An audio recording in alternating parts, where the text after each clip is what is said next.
You're watching Drakewing Gaming. Enjoy the video. Hey guys and gals, Nary here from Drakewing Gaming. And subbing you now on Twitter, the Gaming Drag. Today I'm coming back at you another Let's Play episode of Tennis Ace, Kei's Path. So y'all, before we jump into it, just wanted to let y'all know that our Patreon is now for as little as $5. Y'all can help support the channel and get some awesome rewards like permanent access to our community Discord server and full access to upcoming Not Safe for Work videos. Ooh, excuse me, anyway, y'all, let's go ahead and jump right back in. Alarm chain, you were up, and let's go. Alright. Hang on a second. For the way you just phrased it sounds like you're implying that Saya and I aren't normal. Yes, was there a question in there somewhere? Excuse you? Even if you say that, I'm not going to be happy about it. Keisuke-kun, you're far too demanding of yourself. You're already at a point where you can compete at a national level. That's a huge progress. I was thinking the same thing to myself, actually. Really? We both nod, leaving the hare lost in thought. Keisuke isn't the type to not believe things he can't see or feel, so I don't blame him for being skeptical. At the very least, I'm sure he'll do way better at the competition next week. Last year, he barely managed to squeeze into the top 16 for the regional competition and was eliminated during the first round of nationals. Compared to that, I wouldn't be surprised at all if he managed to rank somewhere in the nation's top 64 now. Which might not be enough to earn him a seated spot in the All-Japan U18, but hey, progress is progress. He'll probably make it to the semifinals next week. At least that much I'm sure of. You two should head home now, though. It's already way late. Poor Katsugawa-tan here is being forced to stick around past closing time just to referee for you two. Look at the person serving as the umpire for our matches, a freshman otter girl. As soon as she notices our gaze, she shifts around uncomfortably in her chair, though it's obvious she's only putting on a fake smile because of us. Sorry, I failed to notice that. The girl nods, getting down from her chair and quickly running off to the exit after bidding farewell to Coach. Probably so we don't have time to change our minds and demand one final match. Did even Saya-chan leave already? I totally missed that. Yeah, she left somewhere around the second game of that last set you two played. That was a while ago. My point exactly. We should probably get going then. I don't want to get in the way of you closing the gym down, sir. Heh, it's quite alright. I enjoy watching you two. Seeing your progress is euphoric. That's a creepy thing to say. I'm trying to be encouraging. Why do you have to shoot me down each and every time? Sometime later. I stand just outside the building's door, waiting around for Keisuke to finish washing himself up. Even when no one else is around, I still don't feel all too comfortable showering here, so I'd rather stick to my routine of bathing at home and wait outside for Keisuke to come out. A part of me feels a little tense, still remembering what happened the last time I was waiting for Keisuke to finish his shower. But I know Alexander isn't going to be here this time. I guess he couldn't be even if he wanted to. From what Keisuke told me, he seems to have gotten chewed out real bad, so I'm not surprised. I can't help but feel a little guilty, since I know his concerns were justified after all. I mean, he was way too harsh, but I can understand why. Sorry for making you wait. It's okay. How do you feel? Much better. I didn't even realize how sore I was until the warm water started making my body relax. Been there. What about you? There's no way that you're comfortable wearing those clothes soaked with sweat. The sooner we get home, the better. Can you handle the walk home? Ah! Oh god, I lost my place, y'all. Oh no. Oh no. Let's do... There we go. Okay. That'll work. Okay. Of course I can. Who do you think I am?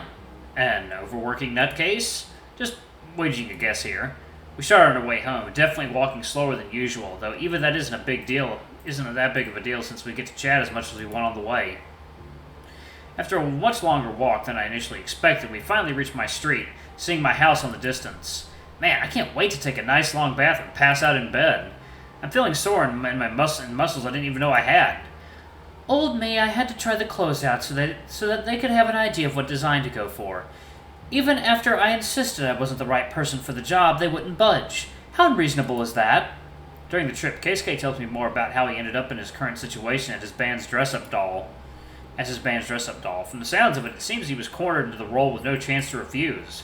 I must feel sorry for him, but it's not like they could force him to do something he doesn't want. If he had seriously refused, they wouldn't have been able to do anything about it. At the end of the day, he just gave in. Look on the bright side, at least he got to look cute. Ugh, don't even joke about that. What was with that shirt's color? Second, y'all. Water time. Alrighty. Back to it. The outfit was definitely a bit unusual, but aren't you being too critical? Am I? I can't help it. I felt ridiculous. Nah, you look good. You say that now, but I remember you making fun of me then. I wouldn't say that I was making fun of you. I was shocked more than anything. I opened the gate and unlocked the front door, allowing the two of us to head inside. Man, I can't wait to soak in the tub. I can imagine. There's no way you're feeling comfortable like that. Yeah, it's really... I freeze as soon as I walk into the living room, seeing Aki sitting on the couch and chatting with someone who sat directly across from him. Oh, shit. What's wrong? Alex? Oh, good. I'm not imagining him here. Alexander and Aki both turn around, looking at our direction. As soon as Alexander's eyes fall on me, I feel a shiver running down my body. Hi. Good evening. Hey, you two took long enough. Did you lose track of time while training? What's with this droning sound in the background? Oh, that's weird. Despite everything, he answers quite politely, his eyes only lingering on me for a few seconds. What are you doing here? I need to check up on you. Alex, did you already forget what I told you last? Losing his temper, Keisuke raises his voice, making Aki's eyes go wide on his seat. What's wrong, Keisuke-san? Hey, maybe you could calm down a bit, Keisuke? Apologies. It is still my job to keep you safe. I told you there was no need. Besides, you're suspended right now. It just means I technically don't need to listen to you until my suspension ends. What? Is he seriously using his suspension as an excuse to disregard orders? That is not what a suspension means. Calm down. I'm aware of that. I was merely joking. I'm not so sure I believe that. Alex, can I please speak to you outside? The behemoth of a wolf nods, standing up and walking up to us by the entrance. I reflexively take a step back when he passes by me, still feeling a little uncomfortable being so close to him. Is everything okay? Yeah, don't worry about it, Aki. Keisuke just needs to talk about work. I'd rather not make Aki uncomfortable with this whole thing if not at all possible. I'd also rather not be uncomfortable myself, but we can't always get what we want. If you say so. Hey, Aki, could you go draw me a quick bath while I go outside to check up on those two? Seriously? Fine. Thank you. At least this way, he won't see them on the other side of the window if anything happens. Man, maybe I'm getting a little too paranoid. I head back outside against my better judgment, wanting to see what these two are going to be talking about. I know it's technically none of my business, but given that I'm the subject of the conversation, it also really feels like it is. Okay. You can't just drop by someone else's home unannounced. This is neither mine or your home. I came to look after you. I don't need to be looked after. The first thing I hear is Keisuke's voice getting louder and angrier. Not the best start. It is my job. Your job is to protect me from potential kidnappers, robbers, people like that. Not from my friends and family. If they would harm you, then it is my job to protect you.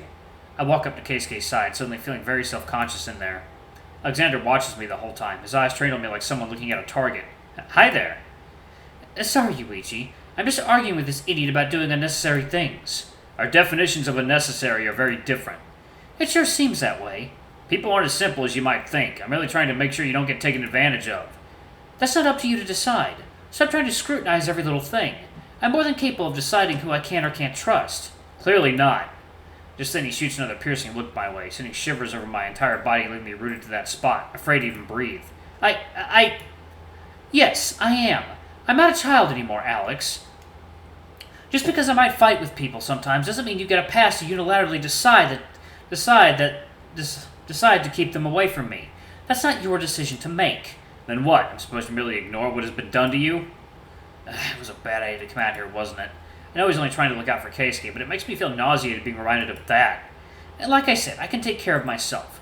What happened is between me and Yuichi. We talked things through and came up with our decision on it, none of which is any of your business. I disagree. I don't care whether you agree or not. I'm your boss here, not the other way around. True. Besides, I know Yuichi better than you do. Is it really that hard for you to believe that I simply know something that you don't? Yes. My God, you really are stubborn. I don't mean disrespect. However, it is my job to read people and decide whether they present a threat or not. Thank you, meow. Water time.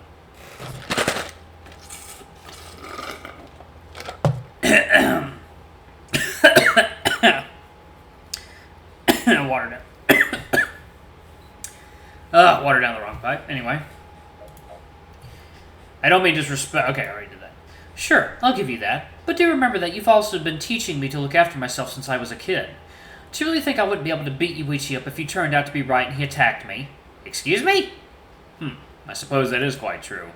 If you don't trust the people around me, then at least trust me that you taught me well enough to be able to look after myself. I suppose you have always been quite good at self-defense. Exactly. I don't think I like where this conversation's going. Just let me take care of myself here, Alex. I know what I'm doing. Alright, I should give you the benefit of the doubt for now. That easy?! I know Keisuke is his boss and everything, but you're the guy who literally squeezed my shoulder till it bled and told me you didn't trust me anymore. If convincing you is going to be this easy, then what the hell was I hurt for? But let it be said that if anything happens again, I won't be as merciful as last time. I spoke too soon. Does this mean things are good? You won't threaten Yuichi anymore? I haven't threatened him. Sure you haven't. And showing up inside his house out of nowhere was, what, a prank? The purpose of my visit wasn't solely to threaten him. Solely? So you did want to threaten me after all? Oh, really? Then what did you come over here for? Since I don't know how long you'll be staying here for, I went by the estate and picked up some clothes for you. They're in a bag I left inside. Oh, so that's why you showed up. I'm sorry I thought so badly of you. Wait. Am I the only one who picked up on the fact that said he didn't solely come over to threaten me instead of saying he didn't come over to threaten me? It's quite alright. I grabbed you about a week's worth of clothing. Of course, I can always pick up more if you end up staying for longer than that. Or we could just watch them. Good point. But what about socks? What about socks? What will I do when I run out of clean socks? What do you usually do when you run out of clean socks? Isn't that obvious? You buy more. Excuse me? You buy more. You're telling me you buy new socks every time you use a pair. Yes, of course. Isn't that obvious? Of course. Of course it isn't! What do you mean you buy new socks every single time instead of washing the ones you have? What kind of crazy thought process is this? What? You don't dispose of your old socks? Old? You consider socks old after using them only once? Isn't that the norm? It very much isn't, you weirdo. I see. Alex, am I out of touch? I'm afraid so, yes. Your boyfriend is correct. Regular people don't usually throw away their clothing after wearing it once. Even socks? Even socks. How haven't I been told this before? I am merely a servant. It would be unseemly for me to argue with how my employer wants to do things. Bullshit! You were arguing with how Keisuke wanted to do things just now. Thank you, water time.